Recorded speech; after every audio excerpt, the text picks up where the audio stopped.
За өнөөдөр сэргээгт эрчим хүчний чиглэлээр маш чухал хилцүүлэг болж байна. Улсын хурал дээр 2025 оны 12 сарын 26-нд энэ чиглэлийн ажлыг дэмжих 119-р тогтоолж батлагдсан. Энэ тогтоолын хэрэгжилтийг хангуулах чиглэлээр бүх түвшиндэл ажиллаж байна л да. Тэгээ улсын хурлын даргын гаргаад байгаа чөлөөлийн санаачлалын хүрээнд өнөөдрийн хилцүүлгийн гол чухал үзэл санаа явж байна. Тэгээ энэ бид нар чинь эрчим хүчний хараат байдалтай байна.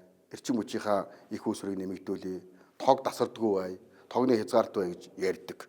Дээрээс нь бид нар байгаль экологт хохирлогоо цахилгаан эрчим хүчний их үүсвэрийг сайн хэрэглэх, тэр дотроо цахилгаан машины хэрэглэх тухай хүртэл ярьдаг шүү дээ. Одоо саяхан бензиний шатгууны хомс одоо асуудал үүсгэтэл хүртэл сайд гарч ирэл бид гэж бид нар цахилгаан тээвэр хэрэгслийг нэмэгдүүлэлтээр дэмжлэг үзүүлнэ гэдэг. Энэ асуудлуудыг базаад өнөөдөр хэлцүүд ярьж байгаа.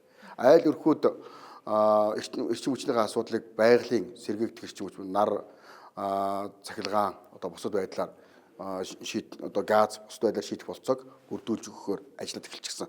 Энэ дотор Улаанбаатар хотод нийтдээ нэг 92 айл одоогийн байдлаар нарны эрчим хүчээр өөрийнхөө цахилгааныг шийдэж эхэлчихсэн байна. Тэр 92 айлын төрөөчөөсөө нэлээд нь төвийн эрчим хүчинд холбогдоод хэрэглэхгүй байгаа илүүдэл цахилгаанаа төвийн эрчим хүчээр нийлүүлээд эхэлчихсэн.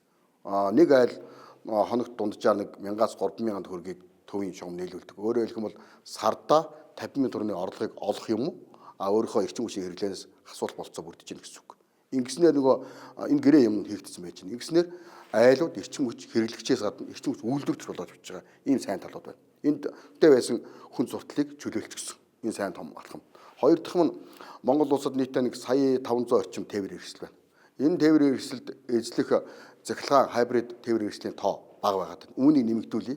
Үүнийг нэмэгдүүлэхийн тулд тэдэнд нэг шаардлагатай байгаад байгаа нөгөө цахилгаан тээвэр хэрэгслийг цэнэглэх цэгүүдийг олноор бий болгоё. За цахилгаан тээвэр хэрэгслийг худалдаа авахд болон худалдаа авахд таатай нөхцөлийг бүрдүүлье.